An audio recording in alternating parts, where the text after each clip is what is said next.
All right, so we've been digging deep into the latest Global Energy Perspective report, and what it shows is this huge contradiction right at the center of our energy future. It's like our ambitions for clean energy are on a collision course with some very, very stark realities, and that's exactly what we're going to break down right now.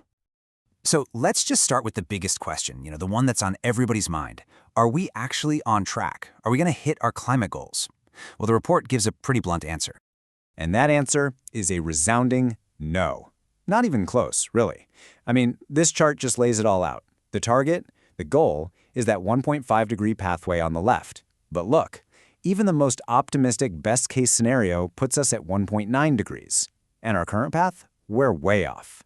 This gap you see right here between the dream and the reality, that's what this is all about. So why is this happening? It's not for a lack of trying or good intentions. The real problem is this constant, intense tug-of-war that the report calls the energy trilemma.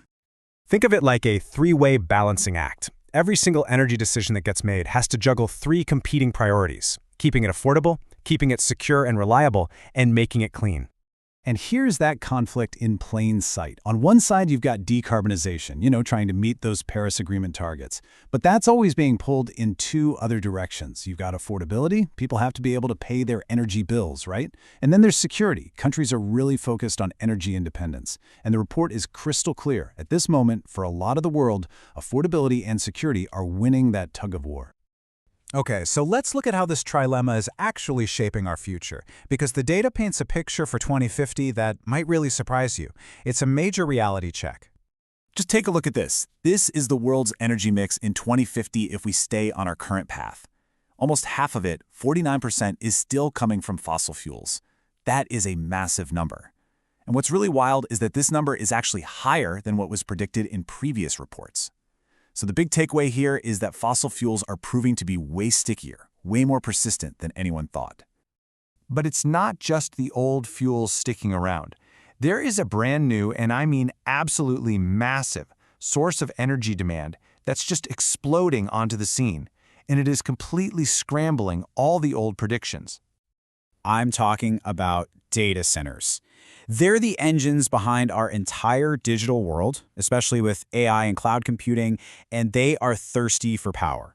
The report is projecting that the global power demand from data centers is going to grow by an average of 17% per year until 2030. That is just an absolutely explosive rate of growth. And to put that in perspective, to give you a really concrete number, by 2030, the report estimates that data centers alone could be eating up 14% of all the electricity generated in the entire United States. Think about that. One single industry using almost a seventh of the country's power. It's a complete game changer. And this brings us to another really crucial point from the report. There's no such thing as a single global energy transition. It's just not happening that way. Instead, what we're seeing is a patchwork of many different regional transitions, each one being shaped by its own local economics and resources. And this comparison is just, wow, it's so striking. By 2050, China's on track to get over 90% of its electricity from low-carbon sources. And that's not just about policy, it's pure economics. They have tons of land and super cheap manufacturing, which makes renewables and nuclear the most affordable options. Now compare that to North America, where we have tons of cheap natural gas.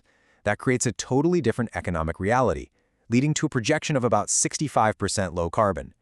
It's the perfect illustration of how local conditions completely change the path forward. All of this also creates a huge investment gap. Imagine these bars are the fuel tanks for hitting our 2030 goals. Well, for critical technologies like renewables and battery storage, the investment just isn't filling the tank fast enough. We are falling seriously short of the money needed to actually hit our own targets. So, faced with all these pretty daunting challenges, what's the solution? What's the path forward? The report argues really strongly against looking for one magic silver bullet answer. Instead, it calls for some hard-nosed pragmatism. So the recommendation is to basically take a whole system view. First, you've got to fix the physical problems, the supply chain bottlenecks, the painfully slow grid build-out. Second, we have to just accept and embrace the fact that different regions are going to have different solutions. And third, and this might be the most important part, we need to focus on optimizing the entire energy system for cost and emissions instead of just picking one favorite technology and pushing it. And this right here, this is why that system-wide view is so absolutely critical. The report has this stunning calculation in it. Getting rid of the first half of the emissions from the power sector? Relatively cheap. But squeezing out that last, final 5%, it could cost over 4 times more. We're talking about incredibly expensive technologies like carbon capture, Which leaves us with this final, really provocative question. As the price of cleaning up that last little bit of one sector becomes astronomical, does it make more sense to take those billions of dollars and use them somewhere else? Maybe in sectors like heavy industry or transportation, where that same money could get you way more bang for your buck in terms of emission reductions. And that is the really tough, pragmatic choice that we're all facing now.